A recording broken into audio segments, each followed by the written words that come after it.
मैं doctor R K. पुरोहित, आपका स्वागत है। भारतीय राजनीति के दुर्बल और सफल पक्ष पर हमारी चर्चा चल रही थी। आज उसी को आगे कंटिन्यू करते हैं। पिछली चर्चा में 3 बिंदुओं पर बात हो चुकी थी कि भारत में जनता की मानसिकता लोकतंत्र के पक्ष में है और जब तक जनता के मन में लोकतंत्र के प्रति एक अच्छी भावना है, लोकतंत्र के प्रति एक समर्पण का भाव जनता के मन में है, तब तक कोई भी शासक गैर प्रजातांत्रिक व्यवस्था को संचालित नहीं कर सकता, स्थापित नहीं कर सकता। पूरा दारोमदार जनता पर है। जनता जैसा चाहेगी वैसा ही होगा। यदि शक्ति पर आधारित कोई शासन व्यवस्था स्थापित होती भी है तो वह क्षणिक होगी, अस्थायी होगी। वैसे भी शक्ति पर आधारित कोई भी व्यवस्था स्थायी नहीं हो सकती। जो व्यवस्था सहज रूप में लागू की जाती है, जिसे जनता स्वयं स्वीकार करती है, वही व्यवस्था स्थायी रह सकती है। और भारत की जनता इस मायने में बहुत धनी है कि वह प्रजातंत्र के प्रति समर्पित है। दूसरा, संविधानवाद। भारत में संविधानवाद है, संविधान का पालन होता है, सत्ता का हस्तांतरण शांतिपूर्ण तरीके से होता है, समयबद्ध चुनाव होता है और पूरे देश की जनता संविधान के प्रति आस्थावान है। तीसरा, संसद और विधानसभाएं हैं भारत में। केंद्र में संसद है, 2 सदन हैं। इसी प्रकार से प्रत्येक प्रांत में विधानमंडल का गठन किया गया है। ये समस्त जनप्रतिनिधि संस्थाएं जनमत के दर्पण के रूप में कार्य करती है, कानूनों का निर्माण करती है, बजट को स्वीकार या अस्वीकार करती है, देश के प्रशासन और शासन वर्ग को नियंत्रण में रखती है। तमाम प्रकार से कार्य जो दुनिया के विभिन्न देशों की व्यवस्थापिकाएं करती हैं, वो सभी कार्य भारतीय व्यवस्थापिकाओं के द्वारा किया जाता है। यद्यपि इसमें कुछ व्यतिरेक भी उत्पन्न होता है कि बहुत ज्यादा हंगामों की वजह से अनेक सत्र बेकार भी करे जाते हैं, लेकिन संस्थाएं हैं और इसमें थोड़ा सा सुधार किया जा सकता है और तब व्यवस्था बहुत ही अच्छी तरह से संचालित हो सकती है। चौथा, कल्याणकारी राज्य। भारतीय प्रजातंत्र का सबसे बढ़िया पक्ष है कि भारत की सरकार ने कल्याणकारी राज्य को स्वीकार कर लिया है। शासन का एकमात्र उद्देश्य जन कल्याण के कार्यों को संपादित करना है। कि भारत में बहुत ज्यादा गरीबी भी थी, अभी भी है, बहुत समय भी रहेगी। तो शासन को इस बात पर ज्यादा फोकस करना पड़ता है कि ऐसी कौन कौन सी नीतियां बनाई जाएं, ऐसे कौन कौन से कार्य किए जाएं जिससे कोई भी व्यक्ति आने वाले कल की चिंता से सर्वथा मुक्त हो सके। और इसलिए सरकार के द्वारा सैकड़ों की संख्या में कल्याणकारी योजनाएं बनाई जाती हैं और इन योजनाओं को क्रियान्वित भी किया जाता है। पांचवा, तीसरे स्तर तक प्रजातंत्र। दुनिया का एकमात्र देश भारत जहां पर कि प्रजातंत्र को 3 स्तरों पर लागू किया जाता है। केंद्र में संघ सरकार है, हर प्रांत में प्रांतीय सरकारें हैं और ग्रामीण स्तर पर ग्राम पंचायतें हैं। संविधान के संशोधन 73वें और 74वें के द्वारा, 73वें संशोधन के द्वारा ग्रामीण क्षेत्रों में पंचायती राज व्यवस्था की स्थापना की गई है और 74वें संशोधन के द्वारा नगरीय निकायों का निर्माण किया गया है। और इस प्रकार से हम देखते हैं कि भारत में प्रजातंत्र को 3 स्तर तक, तीसरे स्तर तक लागू किया गया है। दुनिया के किसी भी देश में इतनी व्यापक प्रजातांत्रिक व्यवस्था नहीं स्थापित है। यद्यपि ग्रामीण क्षेत्र के जो पंचायती राज संस्थाएं हैं अभी बिल्कुल प्रारंभिक अवस्था में है। अब वो काम अच्छी तरह से नहीं कर पा रही हैं, अनेक प्रकार की परेशानियां हैं, अनेक प्रकार की कठिनाइयां हैं। लेकिन आगे चल करके जब पंचायती राज व्यवस्थाएं स्वयं अपनी जिम्मेदारी को समझेंगे, जब वहां के निर्वाचित प्रतिनिधि पूरी तरह से जिम्मेदारी से युक्त होकर के काम करेंगे, निश्चित रूप से यह तीसरा स्तर भी फलीभूत होगा और बहुत अच्छा काम करेगा। इस व्यवस्था के अंतर्गत एक महत्वपूर्ण बात यह स्थापित की गई है कि ग्रामीण क्षेत्र में समस्त विकास कार्य पंचायतों के माध्यम से संपन्न किए जाएंगे। तो आज की तारीख में ग्रामीण क्षेत्र में जो भी कार्य हो रहे हैं, जो भी विकास कार्य हो रहे हैं, वो सब के सब पंचायतों के माध्यम से किए जा रहे हैं और यह भारत की एक बहुत बड़ी उपलब्धि है। छठवां है न्यायिक सक्रियता। यद्यपि न्यायपालिका में अनेक प्रकार की कमियां हैं, न्यायिक व्यवस्था दोषपूर्ण है, इतनी जटिल पद्धति है कि आम आदमी को न्याय नहीं मिल पाता, इतनी विलंबनकारी न्याय व्यवस्था है कि व्यक्ति परेशान हो जाता है। न्यायपालिका को कोई फर्क नहीं पड़ता, लेकिन फिर भी यह मानना पड़ेगा कि आज की तारीख में भी व्यक्ति का विश्वास न्यायपालिका पर जमा हुआ है। और फिर जब व्यवस्थापिका अकर्मण्य हो गई, कार्यपालिका कुकर्मी हो गई, तब न्यायपालिका को सक्रिय होना पड़ा और उसने यह घोषणा की कि जनहित याचिकाएं सर्वोच्च न्यायालय और उच्च न्यायालय स्वीकार करेंगी। और देखिए, इस प्रकार से जब जनहित याचिकाएं शासन के विरुद्ध दायर की जाने लगी तो न्यायपालिका ने ऐसे अनेक कार्य किए जो उसे काम नहीं करना चाहिए था, क्योंकि न्यायपालिका काम शासन प्रशासन करना नहीं है, कानून बनाना नहीं है, यह तो व्यवस्थापिका और कार्यपालिका का काम है। लेकिन जब व्यवस्थापिका अकर्मण्य हो जाए, हंगामों के कारण कोई काम न करे, शासन में इतना ज्यादा भ्रष्टाचार बढ़ जाए कि शासन को भी जनहितकारी कार्य कर ही न सके, तब न्यायपालिका को सक्रिय होना पड़ता है और जनहित याचिकाओं को उसे स्वीकार करना पड़ता है। तो इस प्रकार से न्यायपालिका में अनेक प्रकार के दोष होने के बावजूद भी भारत की न्यायपालिका अभी सक्रिय है और जनहित याचिकाओं को स्वीकार करते हुए प्रशासन शासन पर नियंत्रण स्थापित करने का काम कर रही है। और आखिरी है, भ्रष्टाचार के विरुद्ध निरंतर कार्रवाई हो रही है। यद्यपि इसके पहले अन्ना हजारे के नेतृत्व में बहुत व्यापक आंदोलन चला था, लेकिन उसका कोई सार्थक परिणाम नहीं निकला। लेकिन आज की तिथि में विशेष करके प्रवर्तन निर्देशालय, ईडी जिसे कहते हैं, इसका खौफ भारत के हर व्यक्ति पर और बड़े बड़े नेताओं पर छाया हुआ है। भ्रष्टाचार के विरुद्ध लगातार कार्रवाई हो रही है और इसमें केंद्र सरकार पूरी तरह से संलिप्त है और केंद्र सरकार का यह सोचना है कि भ्रष्टाचार के विरुद्ध निरंतर कार्रवाई होनी चाहिए। और भ्रष्टाचार में के बारे में नरेंद्र मोदी बोल चुके हैं, न मैं खाऊंगा न किसको खाने दूंगा। तो इस प्रकार से नित्य नए भ्रष्टाचार के नए केसेस सामने आ रहे हैं और शासन के द्वारा आवश्यक कार्रवाई की जा रही है।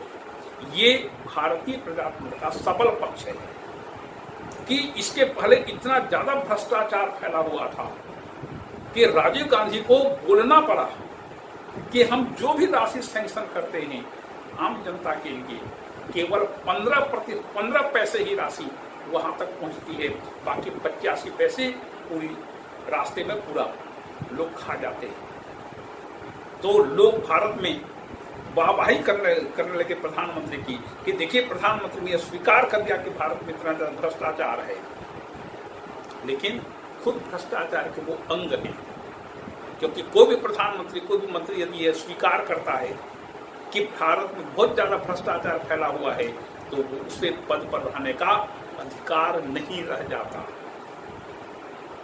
तो यह इस प्रवृत्ति में बहुत ज्यादा अब प्रगति पूर्वक काम हो रहा है। जैसे जो भी पैसे कौड़ी का काम हो रहा है वो सब ऑनलाइन हो रहा है, तो ऑनलाइन होने पर बहुत ज्यादा भ्रष्टाचार पर नियंत्रण स्थापित हो सकता है। तो इस प्रकार से देखते हैं कि जैसे जैसे समय बीतता जा रहा है, भारतीय प्रजातंत्र परिपक्वता की ओर बढ़ रहा है। अब देखें एक संक्षिप्त में कि भारत के संविधान में कौन कौन से संशोधन या सुधार होना चाहिए। भारत के संविधान में, भारत के प्रशासन में, शासन में कौन कौन से सुधार होने चाहिए या किया जाना चाहिए। यद्यपि इसमें बहुत देर है अभी, लेकिन एक विचार प्रकट किया जा सकता है। देखिए, सबसे पहले है कि एक देश एक चुनाव। अभी इसी विषय पर विचार करने के लिए भूतपूर्व राष्ट्रपति रामनाथ कोविंद के नेतृत्व में एक आयोग का गठन किया गया है और वह उस आयोग को काम दिया गया है कि वह एक देश एक चुनाव के बारे में अपना प्रतिवेदन प्रस्तुत करे। भारत इतना बड़ा देश है और इतनी अनेक प्रकार के जो चुनाव होते हैं, तो कुल मिलाकर देश की स्थिति यह बन गई है कि पूरे देश में साल भर कहीं न कहीं चुनाव होते रहते हैं। केंद्र सरकार का यह सोचना है कि साल भर ऐसा चुनाव नहीं होना चाहिए। एक देश में एक ही बार चुनाव होना चाहिए, मतलब 5 साल में एक बार चुनाव हो तो शासन का व्यय भी कम होगा, कैंडिडेट्स भी कम खर्चा करेंगे और पूरे देश में एक निश्चित व्यवस्था की स्थापना हो जाएगी। तो इसमें कई प्रकार के किंतु परंतु हैं। मान लीजिए जैसा संसदीय व्यवस्था है, अविश्वास प्रस्ताव पारित हो गया किसी सरकार के विरुद्ध, चाहे केंद्र में हो चाहे प्रांतों में हो, तो ऐसी स्थिति में क्या होगा?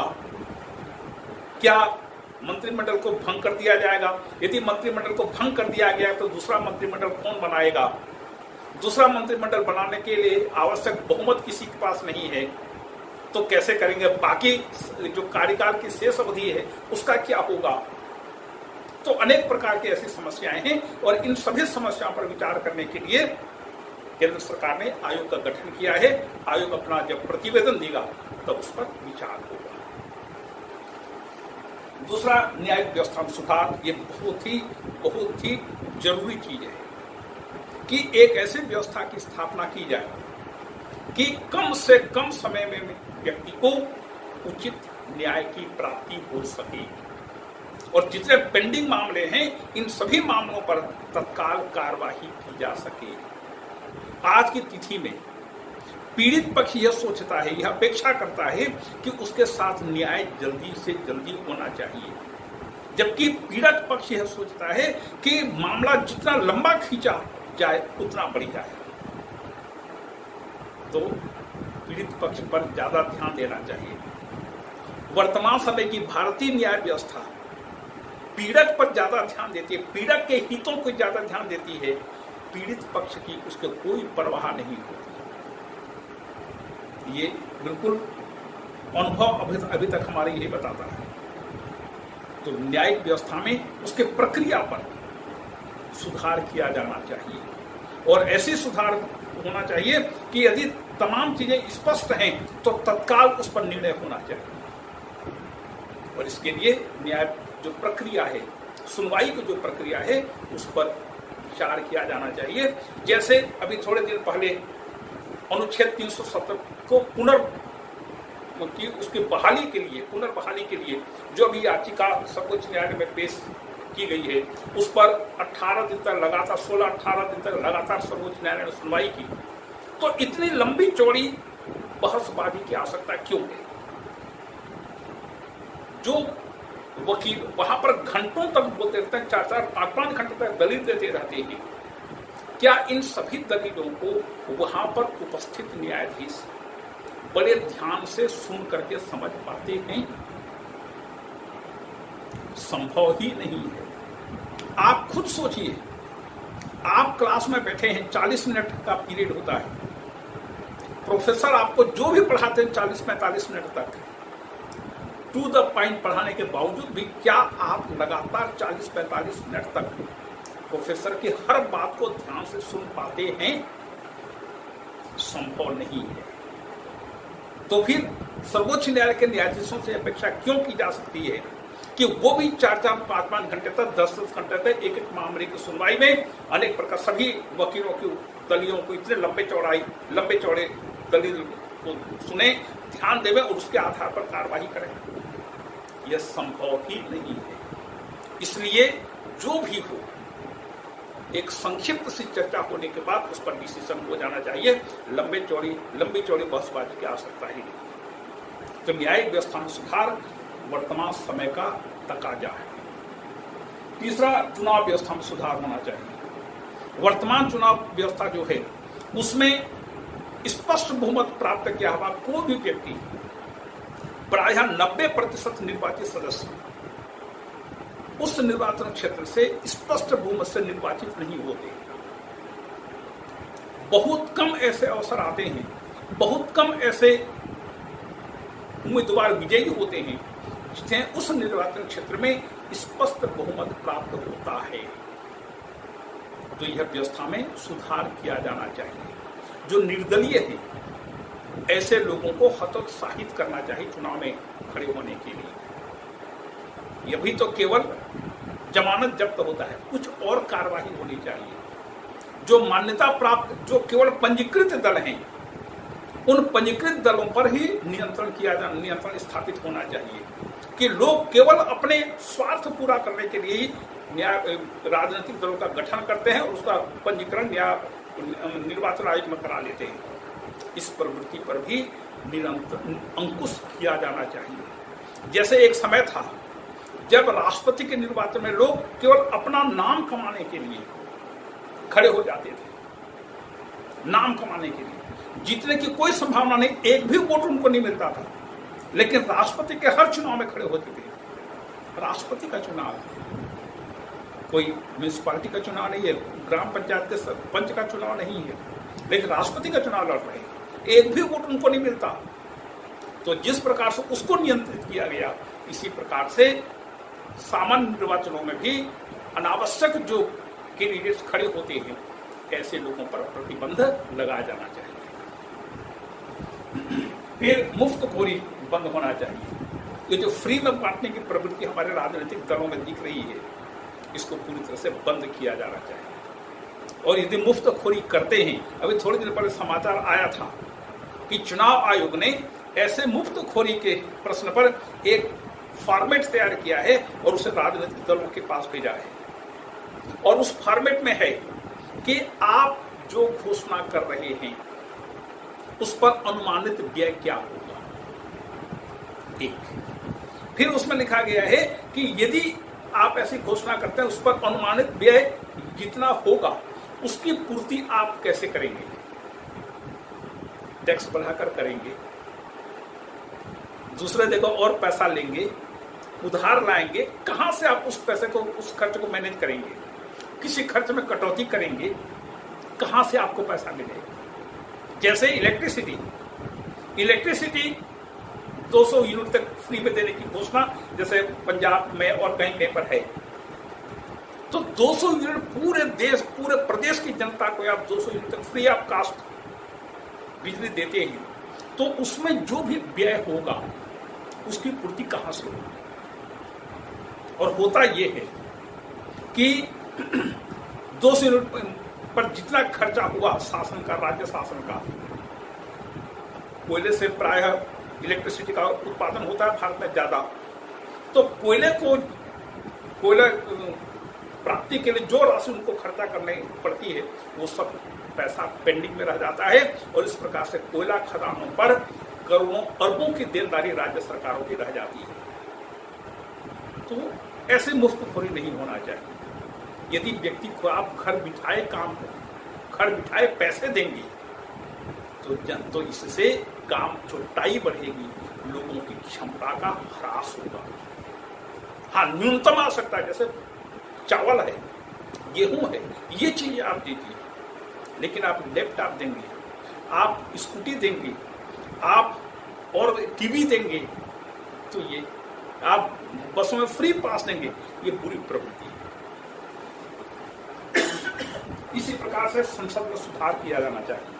संसद में सुधार का मतलब संसद में आए दिन हंगामे होते हैं, हंगामों को रोकने की समुचित व्यवस्था की जानी चाहिए। दूसरी चीज, चुनाव सुधार के अंतर्गत यह व्यवस्था होनी चाहिए कि जितने भी आपराधिक प्रकृति के व्यक्ति हैं, चाहे अपराध सिद्ध न हुआ हो, लेकिन यदि उनके विरुद्ध कोई आपराधिक मामला, गंभीर मामले रजिस्टर्ड हैं, FIR दर्ज है, तो ऐसे लोगों को चुनाव लड़ने से वंचित किया जाना चाहिए, ताकि कोई भी आपराधिक प्रकृति का व्यक्ति चुनाव लड़ करके सांसद या विधायक या मंत्री न बनने पाए। ये बहुत जरूरी है। और फिर छठवां, अपराधियों के महिमा मंडन पर रोक। भारत ऐसा एकमात्र देश है जहां पर कि अपराधियों का महिमा मंडन होता है। किसी अपराधी, किसी व्यक्ति को पुलिस ने या किसी निर्देशालय, जैसे ईडी आजकल ये सब कर रही है, तो प्रवर्तन निदेशालय ने गिरफ्तार किया, इंक्वायरी चली, महीने, 2 महीने, 4 महीने, 6 महीने तो उसको जेल में रखा गया और उसको फिर बाद में जमानत पर छोड़ा गया। जब उसको जमानत पर छोड़ा जाता है तो हजारों की भीड़ उसका स्वागत करने के लिए जेल में पहुंच जाती है और एक जुलूस निकाल करके उसका स्वागत किया जाता है। What is this nonsense? ये अपराधियों का महिमा मंडन है। यह प्रवृत्ति भारतीय राजनीति को बहुत ही पतन की ओर, ह्रास की ओर, अवनति की ओर ले जा रही है। और यदि यही हमारी प्रवृत्ति रही तो यदि अपराधी हमारे देश में शासन कर रहे हैं तो इसमें कोई गलती भी किसी को नजर नहीं आएगी। तो व्यक्ति यदि अच्छा होगा, देश की व्यवस्था अच्छी होगी, क्योंकि देश की व्यवस्था किसी भी देश में अपने आप नहीं चलती। कोई भी व्यवस्था कहीं पर भी अपने आप नहीं चलती, उसे व्यक्ति ही संचालित करता है। यदि व्यक्ति अच्छा होगा, सब चीजें अच्छी होंगी। इसलिए हम सभी जनता को अच्छा होना पड़ेगा ताकि देश की व्यवस्था अच्छी हो सके। ये है भारतीय राजनीति का सबल पक्ष, कमजोर पक्ष और भारतीय संविधान में शासन व्यवस्था में सुधार के कुछ बिंदु। इसी के साथ ये चैप्टर समाप्त हुआ। आपको धन्यवाद।